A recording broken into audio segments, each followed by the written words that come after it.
Wa in tatawallaw yastabdil qauman ghairakum tsumma la yakunu amsalakum. Kalau kalian wahai sahabat enggak mau lagi bergerak untuk berdakwah, Allah akan gantikan kalian dengan generasi yang lain yang akan berjuangkan ini agama. Hadirin subhanahu wa ta'ala, bergerak atau tidak kita, Islam pasti akan dijayakan oleh Allah. Cuman beruntung bagi mereka yang menjadi pemain, berperan untuk menyampaikan agama Allah subhanahu wa ta'ala, dan rugi mereka yang menjadi penonton dalam kehidupan. Bagi kita yang tinggal di sekitar laut-laut ini, digandakan lagi pahalanya oleh Allah. Nabi tahu bagaimana susahnya mendakwahkan agama menyeberang laut, dengan biaya yang besar juga, menghadap ombak dan sebagainya. Maka Nabi gembirakan kepada masyarakat sekitar laut, ghazwatun fil bahri mislu asyatan ghazwatin fil bar. Perjuangan nyeberang laut, pahalanya digandakan 10 kali lipat daripada perjuangan di daratan. Nabi SAW tidur di rumah Ummu Haram binti Milhan radhiyallahu anha, bibi susuan beliau, berbaring tersenyum. Maka Ummu Haram bertanya, "Ya Rasulullah, kenapa engkau senyum?" Nabi katakan, "Aku melihat sekelompok daripada umatku sedang menyeberang laut, berada di atas kapal seperti anak-anak raja di atas takhta mereka." Nabi tersenyum, kenapa?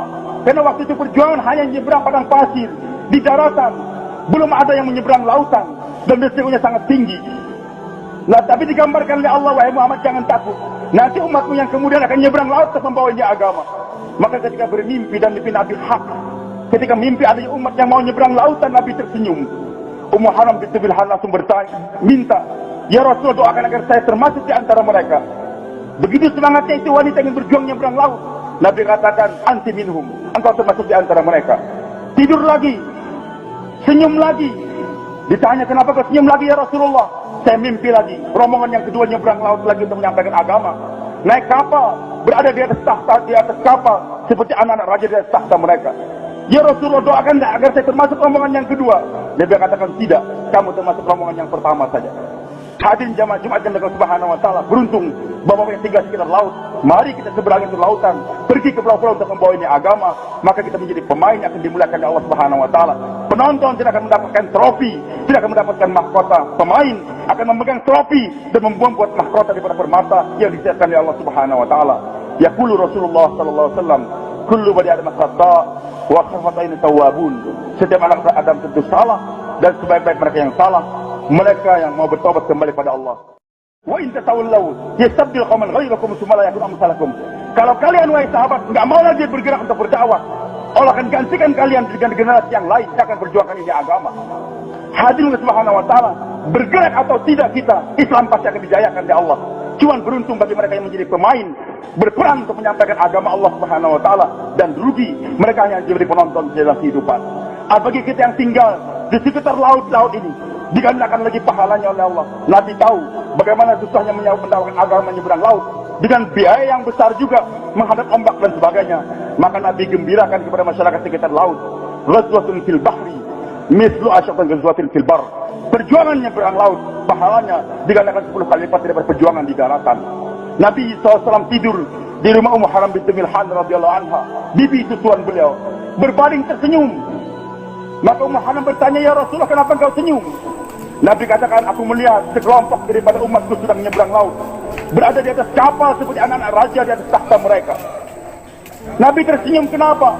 Karena waktu itu perjuangan hanya menyeberang padang pasir di darat. Sampai juga di tempat wisata Mangrove Bakauheni, dusun penggantungan. Dulu mereka Belanda, Jepang, belum ada yang menyeberang lautan, dan resikonya sangat tinggi. Nah, tapi digambarkan oleh Allah, "Wahai Muhammad, jangan takut. Nanti umatmu yang kemudian akan menyeberang laut untuk membawa ini agama." Maka ketika bermimpi dan mimpi Nabi hak, ketika mimpi adanya umat yang mau menyeberang lautan, Nabi tersenyum.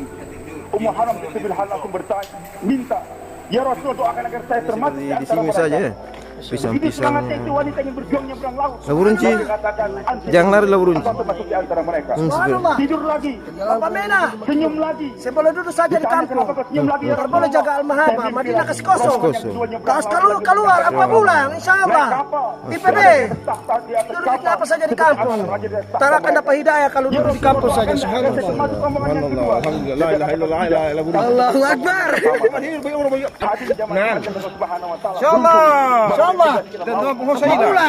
Hosaila. Maka kita menjadi pemain yang akan dimuliakan oleh Allah Subhanahu wa taala. Penonton tidak akan mendapatkan trofi, tidak akan mendapatkan mahkota. Pemain akan memegang trofi dan membuat mahkota daripada permata yang disiapkan oleh Allah Subhanahu wa taala. Yaqulu Rasulullah sallallahu alaihi wasallam, kullu bani adam khata wa khafata'in tawwabun. Setiap anak Adam tentu salah dan sebaik-baik mereka yang salah